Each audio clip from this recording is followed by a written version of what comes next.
श्री सद्गुरुदेव भगवान की जय। श्री सीताराम सरकार की जय। श्री राधा रमण लाल की जय। श्री गौरी शंकर महादेव की जय। सभी दर्शकों और भक्तों को कोटि कोटि प्रणाम। सबको प्रेम भरा जय जय श्री राधे, जय जय श्री सीताराम। सभी भक्तों से प्रार्थना है, निवेदन है, बहुत महत्वपूर्ण सत्संग है। आज निश्चित आपका परम लाभ होगा और आपको ऐसी सामर्थ्य आएगी। सत्संग मात्र सुनने मात्र से ही अगर आप थोड़ा सा भी साधन कर रहे हैं तो आपके भीतर ऐसी बुद्धि का विकास होगा कि आप किसी भी दुख में, किसी भी सांसारिक घटना में आप परास्त नहीं होंगे। बहुत ध्यानपूर्वक आप सुनना। बहुत ही प्रभु की कृपा से जो भी सुनने और कहने को मिल रहा है ये सब श्री ठाकुर जी की ही कृपा है। तो बहुत ध्यानपूर्वक आप सुने। देखिए, हमारे इस संसार में जितने भी हमें दुख अनुभव में आ रहे हैं, जो भी हमें सुख अनुभव में आ रहा है, सबसे बड़ी यही हमारी पीड़ा बनी हुई है। चाहे आप साधक हों, चाहे आप बिल्कुल संसारी हों, दुख दोनों को होता है, क्लेश भी दोनों को होता है, क्योंकि इनकी जननी हमारी बुद्धि होती है। ध्यान से सुनना। जैसा आपकी बुद्धि निश्चय करती है वैसा ही आप चिंतन करने लगते हैं और वैसा ही आपका जीवन हो जाता है। यहाँ तक कि वैसा ही आपका शरीर भी हो जाता है।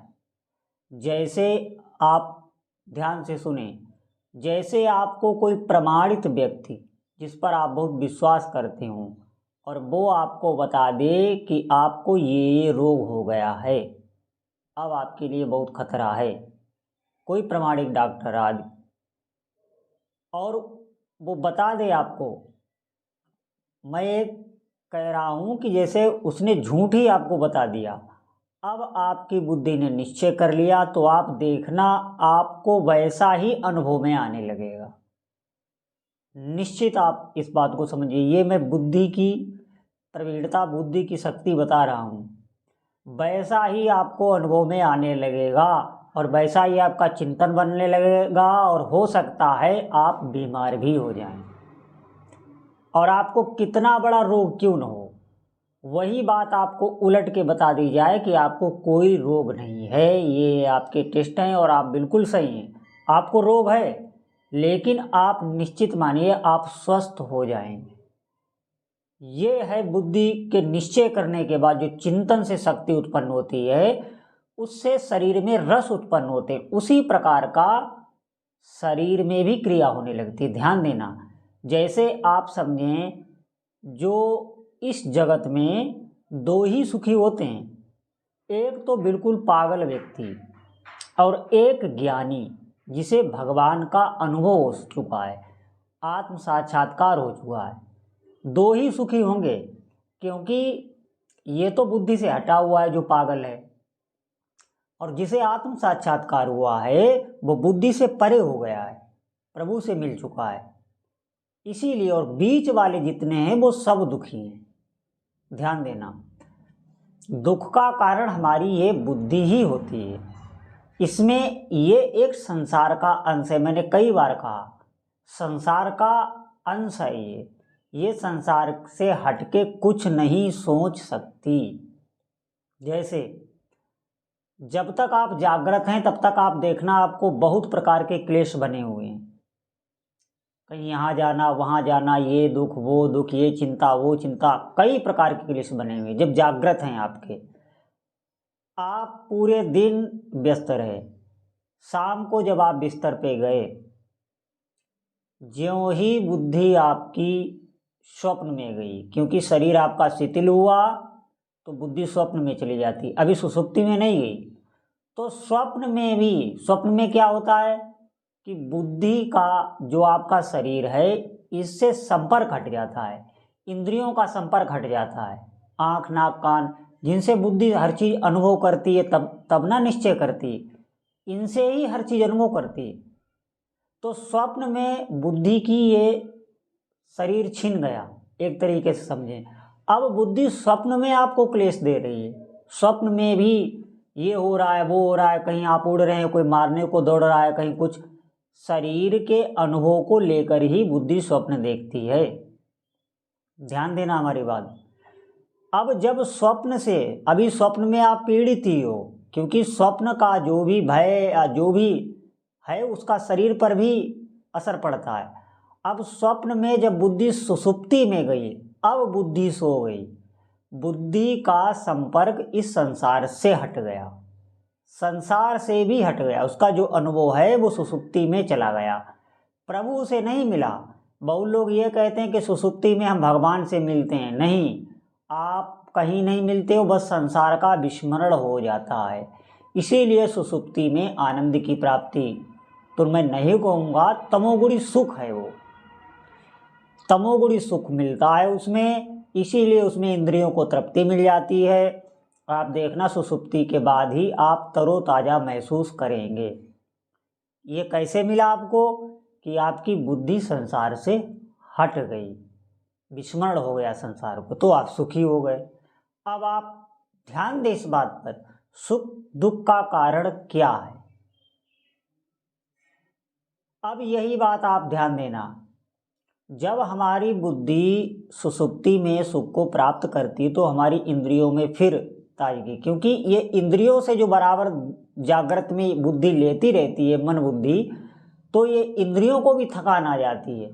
जब इंद्रियों से संपर्क इसका टूटता है तभी इंद्रियां भी सुखी होती हैं, दोनों ये तभी सुखी होते हैं। अब ध्यान दें, और इन दोनों जागृत में ये दोनों कार्यरत रहती है तो हम दुखी हैं, क्योंकि ये दोनों मिलके हमको दुखी किए हुए हैं। अब आप ध्यान से सुनना,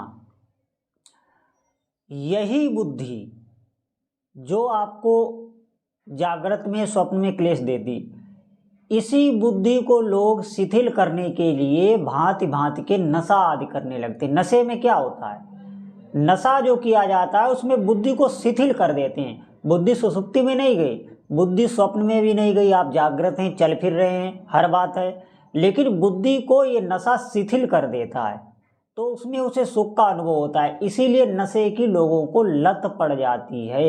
ये जो भी बड़ा बड़ा जो भी नशा करते हैं लोग, बस उसमें सुख का अनुभव यही होता है कि बुद्धि सोच विचार से रहित हो जाती है, शिथिल पड़ जाती है, मदहोशी में हो जाती है। अब जब यही बात है, जब बुद्धि ही हमारी ऐसी है, तो क्यों ना हम भजन करें। भजन से क्या होगा, जितना आप अधिक जप करेंगे, सत्संग करेंगे, तो सत्संग से विवेक की प्राप्ति होती है। ध्यान देना, सत्संग और भजन से विवेक की प्राप्ति होती है। विवेक, ये सात्विकी बुद्धि आपके भीतर प्रकट हो गई। अभी सांसारिक भी थी, अब सात्विकी भी, दोनों रहेंगी, लेकिन अब ये दोनों लड़ाई करेंगी हर बात पे, धर्म अधर्म पे। आप देखना, आप भजन अगर कर रहे होंगे, मेरी बात समझ रहे होंगे, आपके भीतर अब विवेक जागृत हो गया, तो इस संसारी बुद्धि के साथ वो हमेशा लड़ती रहती है, हमेशा लड़ती रहती। जितना आपका भजन बढ़ता चला जाएगा, सात्विकी बुद्धि जिसे विवेक कहते हैं, वो बढ़ती चली जाएगी, तो इस संसारिक बुद्धि की एक भी नहीं चलेगी। वो परमात्म चिंतन करके निश्चय करेगी, उसके आगे इस बुद्धि का निश्चय ठंडा पड़ जाएगा। इसीलिए जो साधक होता है, अभी साधक ही ये भगवान को प्राप्त नहीं हुआ, साधक होता है वो सुखी दुखी नहीं होता।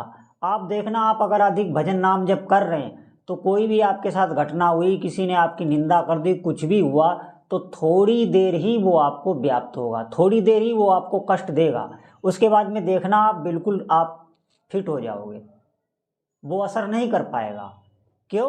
क्योंकि ये जो हमारे भीतर विवेक की जागृत हो गई, ये जो दूसरी बुद्धि उत्पन्न हो गई, ये उसका प्रभाव नहीं पड़ने देती है। अभी हमें भगवान की प्राप्ति नहीं हुई है, ध्यान देना, प्रभु की प्राप्ति अभी हमें नहीं हुई है। जब आप और भी भजन बढ़ाते चले जाएंगे, तब भगवत प्राप्ति हो जाती है, ध्यान रखना। यही सात्विकी बुद्धि विवेक भगवत प्राप्ति करा देता है, भगवान में बुद्धि वाला हो जाता है वो।